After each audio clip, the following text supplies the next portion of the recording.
ঘরের মধ্যে এত সাপখোপ এবং এত পোকামাকড়ের উৎপাত বেড়েছে, এগুলোকে আমার পরিষ্কার করতে হবে। সকালে যখন পড়াচ্ছিলাম তখনই আমি ভাবছিলাম যে কি করা যায় এগুলো নিয়ে। পড়া ছুটি হলেই ভাই গেছিল আজকে দুধ আনতে। তবে এক বাড়ি থেকে পেয়েছিলাম যে 500 মতো যদি দুধ নিই একদিনে, তাহলে আমাকে সকালে 1 পোয়া দেবে, বিকালে 1 পোয়া। কি যে করি!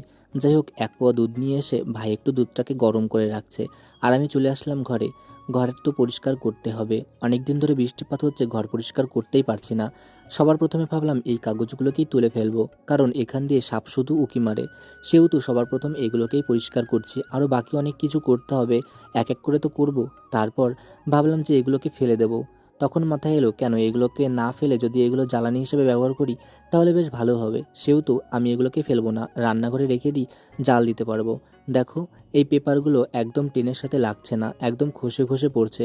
যদিও অনেক দিন আগে লাগিয়েছিলাম, সেহেতু আঠাটা একটু কমে গেছে। সব পেপারগুলোই তুলে ফেলেছি, মোটামুটি কিছুটা রয়েছে। সব মাকড়সা একদম বাসা বাঁধছে এই পেপারগুলোর মধ্যে দিয়ে। সেহেতু আমি তো তুলে ফেললাম, তবে ভাবছি এরকম রাখলেই ভালো হবে নাকি কিছু লাগাবো।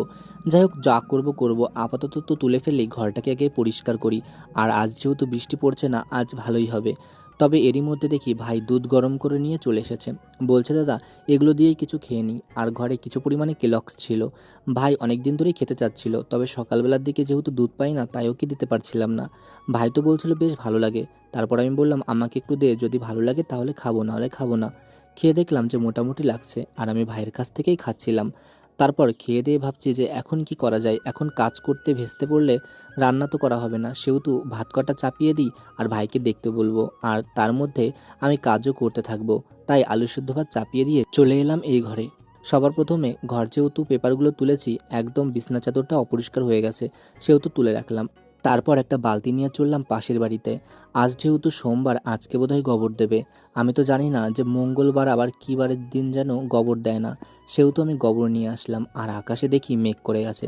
দেখো কাণ্ড, আজকে সকালবেলায় এগুলো লেপবো ভাবলাম, ঘরটা পরিষ্কার করব, আর আজকেও মেঘ করে গেছে। যাই হোক, মেঘ মেঘ করে ঘরটা অনেক দিন ধরেই পরিষ্কার করা হচ্ছে না, সেহেতু আমাকে তো ঘরটা পরিষ্কার করতে হবে। জানো, এই চৌকির তলে ঢুকে ঘরটা লেপতে অনেকটাই সমস্যা হয়। ভীষণ, মানে পিঠের সঙ্গে ঠেকে যায় এবং নড়তে পারি না।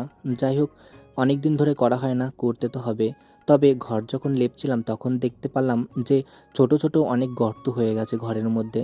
এগুলো যে এখন কি করি সত্যি বুঝে কুল পাই না। যখন ভাবি এবার ঘরটা সবসময় পরিষ্কার রাখবো, তখনই শুরু হয় প্রচুর বৃষ্টি। আর বৃষ্টি থাকার কারণে ঘরটা তেমনভাবে পরিষ্কার করে রাখতে পারি না। চেষ্টা করি, তবে হয়ে ওঠে না। আর ভাই বলছে, দাদা তোমার ভাত রান্না কদ্দূর? ভাইকে বলেছিলাম 10 মিনিটের মধ্যে ঘরটা লেপে ফেলবো। যদিও আমার অনেকটা সময় লেগে গেছে, আসলে যে জিনিসটা পারি না সে জিনিসটা করতে কষ্ট